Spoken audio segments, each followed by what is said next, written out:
Hello, everyone. I'm Michelle Miller. My grant was for a cooking club. My kids, they're considered to have moderate to severe disabilities, and we like to teach soft skills and daily living skills. And I thought, well, how can we do that and do it in a way that they would enjoy it? And I thought, well, we all like to eat, and all my kids love snacks and things like that. And so I asked them what they would like to do, if they'd like to cook or, we tried to do daily cleaning, and of course they didn't like that. So we leaned more towards cooking. And so the grant I got was for a cooking club, and we called it the Incredibles. Get it? Edibles. So the problem of practice with my students was their self-confidence. A lot of my students aren't very confident when it comes to being outside of the resource room. They're happy-go-lucky in my room, but then when it comes to going with their non-disabled peers, they have low self-confidence. They tend to sit by themselves and just not be as interactive as they would be with others, in our room. So I thought this would help their self-confidence. They could feel accomplished. They could feel like they, were successful in doing something other than academics, because a lot of times they struggle with academics.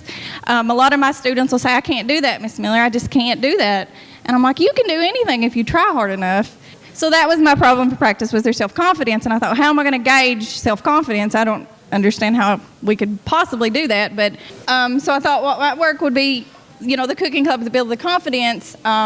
We did an inventory, a pre-participation inventory, and it had questions like, do you like yourself? Do you feel like you fit in with others? Just random questions like that. And at the end, you would grade it according to a certain scale, and it would give you a percentage of self-confidence. My class overall, their average was like 45% self-confidence. Most of them had about that percentage, if you can put a percentage on that. So we did the inventory, and then we started the cooking club. And we had to work closely with our finance officer every week and get purchase orders for the local grocery store. We would meal plan. We didn't take the kids to the grocery store this time, but our director of special ed is going to give us community-based instruction money, and he's going to allow us to go on a field trip to spend our final budget on a meal. So we started cooking, and the kids just loved it. So every Friday we would cook. We'd meal plan, we'd find out what everybody liked, and some kids would say, well, I don't like that. I'm like, well, the majority rules, we're having tacos this week, and then they would try it. They always ended up trying it. I never once had a kid say, I'm not trying that. So it actually opened them up to, trying new things as well. And here's just a picture of them opening.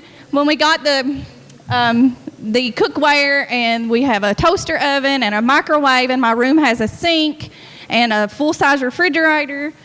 When I got the cooking, you can see how excited they were. I told them, I said, this is yours, this is your pots and pans and your cooking utensils, and this is going to be your kitchen. And they were so excited. Can you flip? So they gained self-confidence through ownership because that was theirs.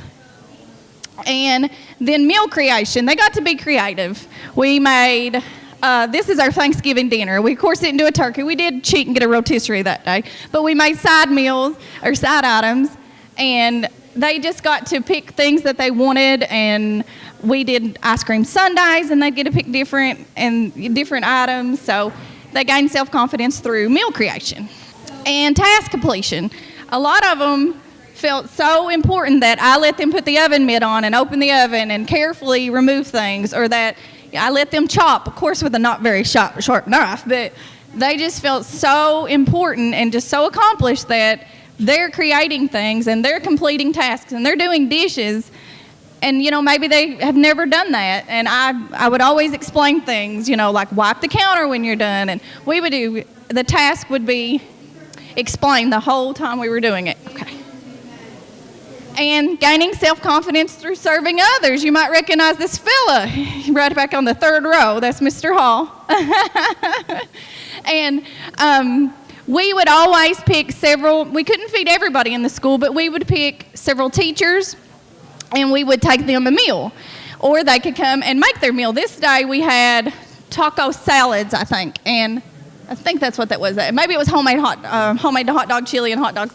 And they would come in our room, and I know Mr. Noble, our principal, enjoyed a few meals on us as well.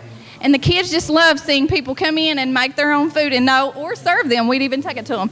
And this is the school nurse. We made her an ice cream sundae for her birthday. And look how proud they are that they got to give Nurse Crystal, an ice cream sundae for her birthday. So they gained self-confidence through serving others. And just interaction. We would sit at the table. This is our speech therapist, Miss Kay Back. Her room is adjacent to mine. So they got to eat with others. And it worked. We did the post-inventory. You can flip through. We did the post-inventory, confidence inventory, and their self-confidence gained, it went up to 80%. So it was a 35% gain. Through this, we get to go on the CBI field trips now. We get to prepare the staff a meal the last week of school. We're going to spend our budget and buy hamburgers and cook for all the teachers in the school. And then also, Mr. Noble propositioned us to run a school store, and my students they'll make and receive change and run the store and take inventory and things like that. So it was a success.